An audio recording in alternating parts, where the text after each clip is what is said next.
Hey guys, Rick from DFS On Demand here, back with a preview for this week's Byron Nelson.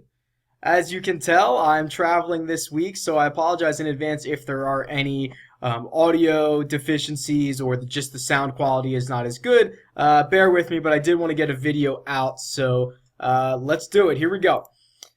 If you're new to this video series, you know that I compile my key stats for each tournament. I rank each one of the players in those statistics, and then I, work it together with a little secret sauce, and I give them a score. So here are the key stats that I'm going for this week, and I've got 5 of them. So what I'm using here in column C is, it's called good drive percentage. It's not strokes gained off the tee. It's not driving accuracy. What this is a calculation. It's actually based on the second shot, which basically says, okay, did the player hit the fairway? If so, how many times did they convert that into hitting the green or hitting the fringe? So what we're gonna have this week is we're gonna have very large greens at the TPC, and I kind of went back and forth on, okay, what stat would best serve, like that you have to be in the right position in the fairway to hit these greens in the correct spot. So I thought good drive percentage was a pretty good indication for this week. And then the next two are kind of very similar for the same reason. So it's relative to par, shots from 150 to 175 and 175 to 200. And again, these greens are so large, I didn't think greens in regulation would be a good indicator. I didn't really love proximity to the hole, so I went with something different. I went with relative to par. So under par obviously is better. The negative numbers are better than the positive numbers in this case. Then we have par 4 scoring. So it is a par 70, so we have 12 par 4s on this course. So with 2 extra par 4s, we're going to have to really take advantage of those. So I want the guys that play the par 4s really well. And then, of course, we're going to go birdie or better in column K there. And when we mix that up, you see that's what we get. No surprise that Dustin Johnson is the top player. So let's see how he checks in on DraftKings. Dustin Johnson, I don't need to tell you, he's not even red hot at this point. He's white hot. Like, the dude is just absolutely scorching. Even if you look at his T12 last week at the Players and say that's a little bit of a disappointment, I beg to differ. That's his best finish at the Players ever. It's a tournament that he really hasn't performed all that well at, and he goes up and puts together a career best again. Like, the guy can basically do no wrong. He closes with a 68. This is obviously, there's probably no course in the world that's not a good setup for Dustin Johnson. So, feel free to fire away here. The next set of guys is going to be really interesting. What we've seen from Sergio is basically, since he won the Masters, he put one good round together. He put one good round together at the Players. It was the 67 on Saturday, an atrocious 78 on Sunday, although in his defense, a lot of guys really fell off the map on Sunday, and we're going to talk about those guys in a minute. But if you listen to any of the interviews, and this is a little narrative on Sergio, if you listen to any of the interviews, he kind of described how hard it was to come into another tournament after winning the Masters and being announced as the Masters champion. And, he's the defending champ this week, so I don't really know what to do with Sergio. I'll probably have a little bit of him, but I'm certainly not thrilled with it. He didn't do enough outside of making an ace, which is always going to be somewhat fluky, right? Making an ace and shooting a 67 on Saturday, he didn't really do all that much for my liking. So Sergio's a guy that I'll probably avoid more than I will not avoid, but you have to have a little bit of him. And then this next range is super interesting. So let's see what Jordan Spieth has done in his career here at the Byron Nelson. Again, if you're not familiar with this spreadsheet, it's available on dfsondemand.com. It's part of the PGA package. Jordan Spieth has never missed the cut here in 6 tries, but he's never really done anything else either. No top 15s in that span, and he gets cut last week at the Players. So to me, Jordan Spieth is one of these guys who is just going to be a great GPP play this week. I think there's a lot of other options to go in this range, so I'm not sure how much love Jordan is going to get here. But he also checks in as my second-ranked golfer in terms of key stats. The best on tour in birdie or better, second best in par 4 scoring, absolutely, deadly from 150 to 175. So the key stats are there. He's not having a spectacular season in terms of results, but his metrics are there. So I'm willing to go back to the well on Jordan. And I'll go quick here because there's a couple other guys. Koepka and Jason Day, I think, also make great GPP plays. I'm not sure what the sentiment on Koepka is going to be for this week. For the longest time he was unplayable. Then he basically gets healthy. His last 3 tournaments have been absolutely ridiculous. Or I shouldn't say ridiculous. I'll save that word for another comment here. But he goes, T11, then a second place at the Valero, and then a T16 last week at the Players. So he's getting it all together. And then if we look at this page, these are all the players who have made at least 3 starts at the Byron Nelson, and you'll see Brooks Koepka has the lowest scoring average of any player who's done that, who's played at least 3 times. So really, really enticing to go get Koepka this week. And then quickly, to round out this range here, Jason Day. Here's another guy who blew up on Sunday, and I'm a Day believer at this point.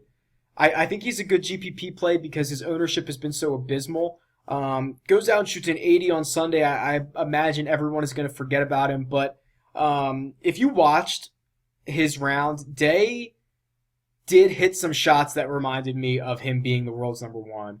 And I just wonder if it's lack of practice time with the situation with his mom, and he hasn't played a whole bunch of golf in the last month or so. So I'm wondering if it's just that he's a little bit rusty, and the fact that now he's going to play 2 weeks in a row for the first time since, when's the last time he played 2 weeks in a row? The Farmers and then Pebble Beach, were they back to back?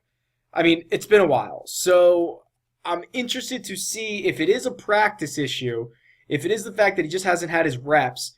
To play 2 weeks in a row will probably be pretty beneficial for Jason Day. And what I saw with my eyes, despite the 80, despite the fact that he only, broke par, once last week on a really tough course, was that he did hit some shots that I would have expected Jason Day to hit. That reminded me of when things were going really good for him. So I'm not afraid to throw some serious exposure to Jason Day this week. There were so many guys who fell apart on Sunday at the Players. I think it's presenting a lot of buy low candidates. Jason Duffner may be the main one here. So basically finishes, I think it was like dead last after the MDFs and the guys that got cut got out of the way. Jason Duffner just really didn't put anything together. He was, the first group out on Sunday. He was probably at home before the leaders even teed off. But prior to that, Duffner was on a really good run. And you can see, he's only missed 1 cut this year, and he's got a lot of top 25s this season. And if we look at his history here, so here's Duffner. Top 25 last year, top 10 the year before that. He won it in 2012. He added another, top 10 in 2011. So this is a good spot for him. And I know it didn't look like he was geared up last week, and maybe that was just a course issue, but we've seen Duffner with some success here. And Charlie Hoffman's another guy who kind of fits that bill. T30 last week, that's probably pretty good for Charlie Hoffman. And again, he's having a really nice season. A couple of top 5s in there, a lot of top 25s. And let's look at his career performance. So T12, T2, T8 in the last 3 times he's teed it up, which is over the last 4 years. That's a pretty good price for Charlie Hoffman, who will probably be flying under a lot of radars this week. All right, the guy that I'll probably be the most overweight on compared to the field is Russell Henley.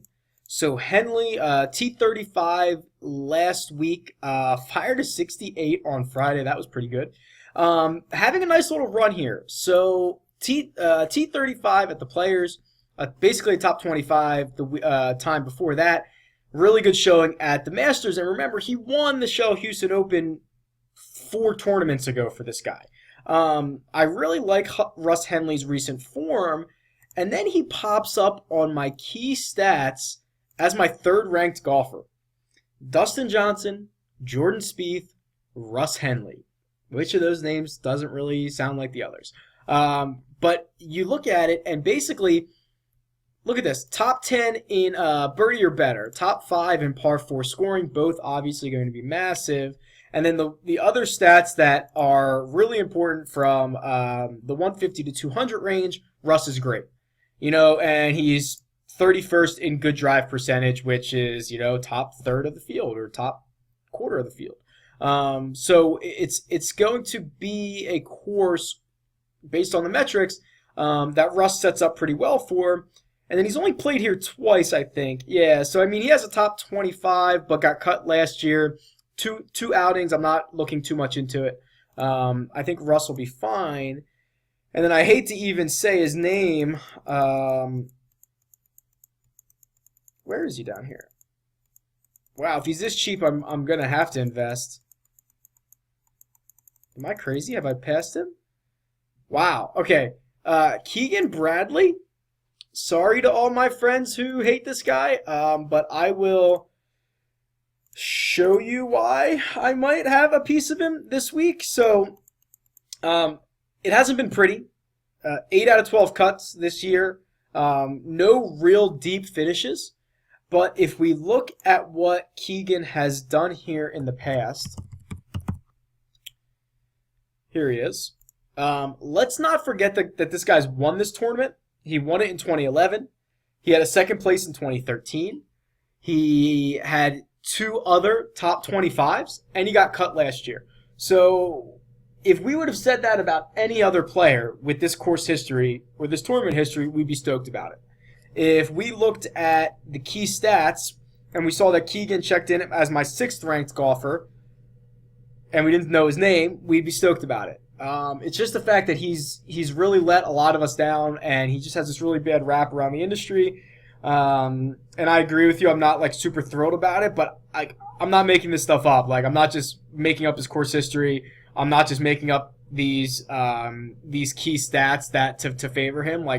It is what it is. So you can either invest and take on the risk, or you can potentially miss out just because you don't like this guy. You'll have to make that decision for yourself. All right, let's wrap this up. Just going through the odds like we usually do here. And at the time of recording, I didn't have any top 5 or top 10 odds available yet. So when those come out, I'll update. But let's see if we can find a couple pricing inefficiencies. The one that is first off the top here is probably Russ. Another reason why I like him. So here are those 2 guys I talked about, Russ Henley and Charlie Hoffman, both at 35 to 1. At 8,500 and 8,300. Patrick Reed also 35 to 1, and he is $900 and $1,200 more expensive. So that jumps out to me. Probably the big one here is Ryan Moore at 40 to 1. He's same odds that Tony Finau shares, but Ryan Moore is $1,600 cheaper. So that jumps off the page at me. Other than that, the pricing is pretty solid here. Billy Horschel may be a little underpriced. Some of these other guys probably too close to call here.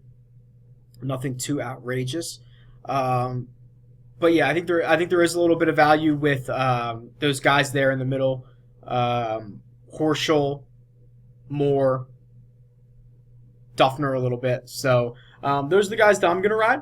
If you have any questions or comments, tweet me. It's at DFS On Demand, or leave a comment below, and I'll talk to you guys soon. Good luck.